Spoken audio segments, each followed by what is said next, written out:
არ გირჩევთ. ამას გააშუქებ და შენც აღარ იქნები. ამ მუხარის ავტორი ლაგუნა ვერეს მენეჯერია, შენობისა, რომელიც უკვე მეორე წელია არ მუშაობს. შენობა 2014 წლიდან აღარ ფუნქციონირებს. ახალმა მფლობელმა ამის მიზეზად მისი სიძველე და ამორტიზებულობა დაასახელა.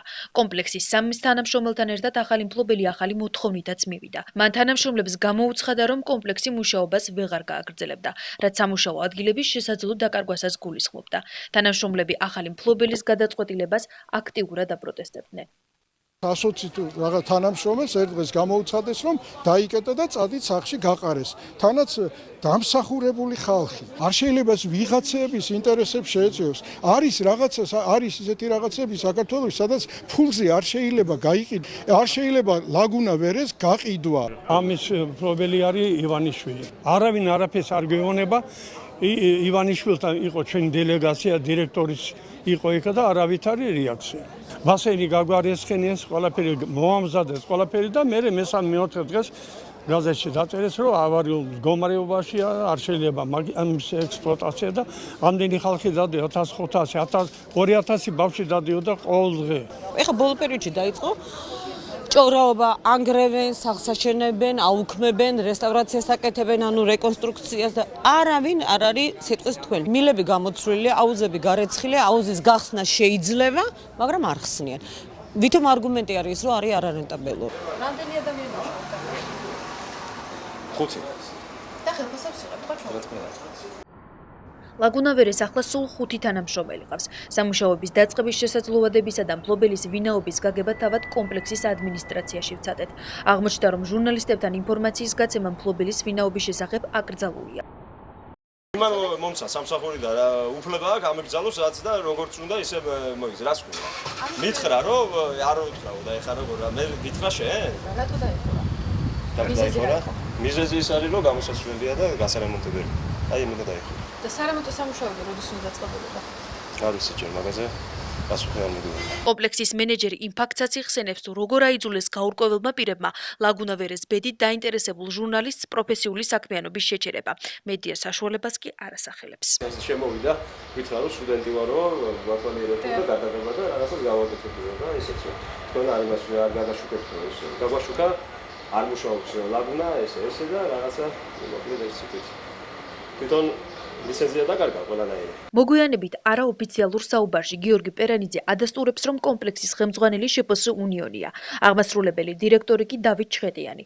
საუბრისას ისიც ირკვევა, რომ დავით ჩხეტიანი შპს ლიზინგის თანამშრომელიცაა. ორივე კომპანია შპს უნიონი და შპს ლიზინგი ბანკი ქართულს სახელს უკავშირდება. როდის და როგორ გახდა დავით ჩხეტიანი ორივე კომპანიის ხელმძღვანელი, ამ გარემოებებზე ახლა არავინ საუბრობს. ვინა თქვენ დირექტორი? დავით ჩხეტიანი. ვერი გოითამაშე. სად არის ეს? ნუ ქალაქგარეთ. ვერ ნახავთ. და ნომერი რომ ამცეთ? კომპიუტერში. რატოა კომპიუტერში? შეიძლება სამსახური დავკარგო ახლა.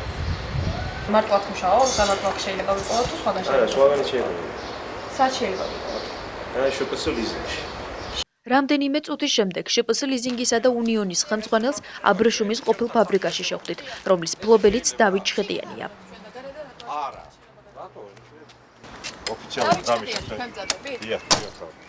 ბატონ დავით, თქვენ ლაგუნა ვერესაც ფლობთ? დავამთავრეთ საუბარი მაგას. არ გიწყდება, მაგრამ შვილო.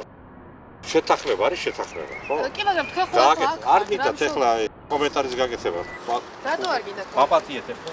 ვის ფლობელობაში ეგ ვაიწყებთ დღეს რა ვიასამაც მოწმ. ვის ფლობელობაში ეშა? შვილო, გაიწიე რა, რა გიდა ეხლა ის რა ქვია? რა მომჩერები ხართ ვერ გავიგე. ნუ აკეთ. როცა თქვენ ოფიციალურად დასვათ საკითხს, ვინ ახართ და რა, მე არ ვიცი თქვენ ვინ ახართ. მე არ სურს თქვენთან საუბარი დღეს. გაიგეთ? დამადებით სამ. შენობის ისტორია? არაფერი არ არის, მაგრამ რო შევთანხმდით ჩვენ იმის ერთ-ერთი უძველესი შენობის მფლობელის თქვენ ბრძანდებით და იქნებ ვითხრათ როდის დაიწყება სამუშაოები. უკომენტაროთ მე ჩაგაყენეთ საქმეთქურში რომ მოიტანეთ ოფიციალური წერილი მოთხოვნა ვინ ახართ რა ხართ. მე დაგილაპარაკეთ. არ ამჯერა. ეს კი აბრეშუმის ყოფილი ფაბრიკაა. შენობა ლაგუნა ვერესთან რამდენიმე მეტრში მდებარეობს. შენობის ოფიციალური მესაკუთრე ქართულ ბანკის შვილობილი კომპანია ლიზინგ 21-ია. 1998 წელს ფაბრიკა ამ ადგილიდან ნაძალადევის რაიონში გადაიტანეს. ფართი კი ახალი ბიზნესის დაწყებისა და სამუშაო ადგილების შექმნის მიზნის სამკერვალო სახელოსნოს ამირანს გადაეცა. ავთანდილ კვარაცხელია დეტალურად ყვება, როგორც ცდილობდნენ ბანკი ქართულ თანამშრომლები არაკანონიერი გზებით ფართების მითვისებას. 98 წელს მოდის ქართულ წარმომადგენლები და მეუბნებიან, რომ ეს ტერიტორია გვჭირდება. შემდეგ შემოყავ აუდიტი, რომელმაც დადო რაღაც ისეთი სისულე და ორ აუდიტს და შემდგომ დირექტორი და მთავარი ბუხალტერის აქ ხელი მოწერილი. უბრალოდ ერთ მაგალითს გეტყვით. დაიწერა რომ 2865 ლარი უდრის 157,000 დოლარს. ხა ბავშვმაც კიცო მეგეთი რამე არ იქნებოდა ხო ბუნებაში ხო? ანუ ჭირდებოდათ ესეთი ციფრები. ამ აუდიტის და 800,000 ლარის ვითომ ზარალი მივაყენე ჩემს საკუთარ ორგანიზაციას. ამ აუდიტის დასკვნის საფუძველზე დამაკავეს 2000 წელს. მიუხედავად შენობის მძიმე მდგომარეობისა, ფართები მცირე ბიზნესისთვის მაინც ქირავდება. მუშები ადასტურებენ, რომ ფართებს შპს ლიზინგისაგან ქირავებენ და ქირას ბანკ ქართულში იხდიან. მისია არის მისგან გაქვთ მაგნავრები რა სამოქეთ ხარც. ლიზინგი ლიზინგი შეფასება 21 საუკუნე. რომელ ბანკში იხდით და ბანკი ქართულში იგზავნეს. მისია ეს ტერიტორია რა სამოქეთ. ბიზნეს. ბიზნესია ხო? ყველა მაგას ამოს ბიზნესიო და ლიზინგის თანამშრომლებს კამერებთან საუბარი არ სურთ. კომენტარის გარეთ. მე ფირმის ერთ-ერთი თანამშრომელი ვარ, მე არაკომპეტენტური ვარ, მე რომელი ფირმის? რომელი ფირმის? ნაკრეც რაც არის, ეს უზარმაზარი ქონება და რა ქვია ამ ფირმას? ახალი დაწყებული მაქვს მე მუშაობა რაც ის სახელი რა ქვია. მუშაობთ კომპანიაში და არ ვიცით რა ქვია კომპანიას? რატო? არ დაინტერესებდა ხარ კომპანიაში მუშაობა? მაგრამ 2-3 დღეა რაც გამოვედი და არ ვაკეთებ კომენტარს არაფერზე აბსოლუტურად. ფართი სამკერვალო ბიზნესისთვის ვერა, მაგრამ ხმისჩამწერი სტუდიისთვის უპრობლემოდ გამოიყო. ახლა აქ ბერა ივანიშვილის სტუდია GDS TV-ია. შენობის ბოლო სართული კი გოგა ხაინდრავას სამუშაო ადგილად გადაკეთდა. როგორც დაცვის თანამშრომლები ამბობენ, ხაინდრავა ახალ სერიალზე მუშაობს, რომლის სახელწოდება და შინაარსიც ჯერჯერობით გასაიდუმლოებულია. ასევე ცნობილი თეატრი, რომელიც ბიძინა ივანიშვილმა მადლობის ნიშნად რობერტ სტურუას გადასცა, აღმოჩნდა, რომ სწორედ ამ შენობის კედლებშია.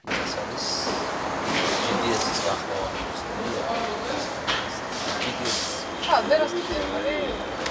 ვერას ხო ნუ გახმოვანებს და ის დეპარტამენტია და პავილიონი.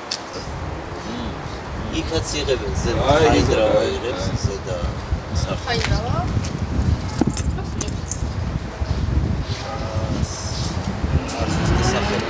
სიგური სერიალის კონჩი იღებს რაღაც. რობერტ სტურუას თეატრიც არის რა ხო? აქ არის ფაბრიკა ქვია? ამ ინფორმაციის გადამოწმება თეატრში ვცადეთ, თუმცა ამ ადგილას თეატრის არსებობა თავად თეატრ ფაბრიკის თანამშრომლება უარყვეს და ტერიტორიის დატოვებაც მოგთხოვეს.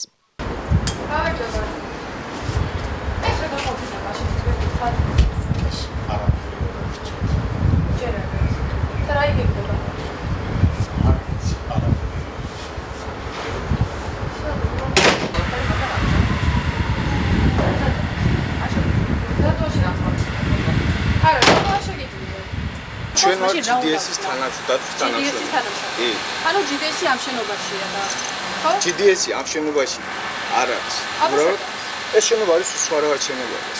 ჩართულია კამერა? ჩართული რა იყოს რა? დარბაზია. არ შეიძლება. მიბრძანდით დირექტორ ჩხეტიანთან. GDS-ის ტელევიზია აქ არ არის. ვიყენებთ რაღაც. აბა რატო ხარ? ვიყენებთ მეთქი რაღაც საჭიროებისთვის. არ არის. რა საჭირო? ჩვენი საქმე არა.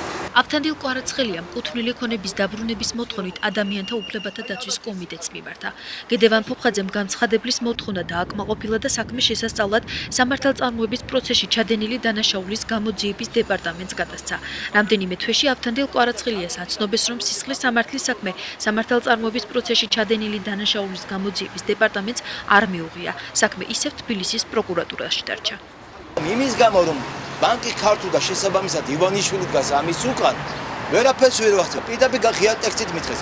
თუ სააკაშვილს ეხება პირდაპირ, ესე იგი მაშინ წავიღებთ. თუ არა და არა, პირდაპირ რომ ვისკაცი არ დასაჭერი რა. გასაგდები კი არა, დასაჭერია. იმ ქმედებების რაც მან საქართველოში ჩაიდინა. ავთანდილ კვარაცხელიას კუთვნილი შენობა ახლა GDS-ის გაღმოვანების სტუდიას, გოგა ხაინდრავას სერიალს და რობერტ სტურუას თეატრს ემსახურება. დაუბრუნდება თუ არა ჩამორთმეული ქონება ავთანდილ კვარაცხელიას და რაბედიელის ქალაქის საყვარელ ადგილს ლაგუნავერეს ჯერჯერობით გაურკვეველია.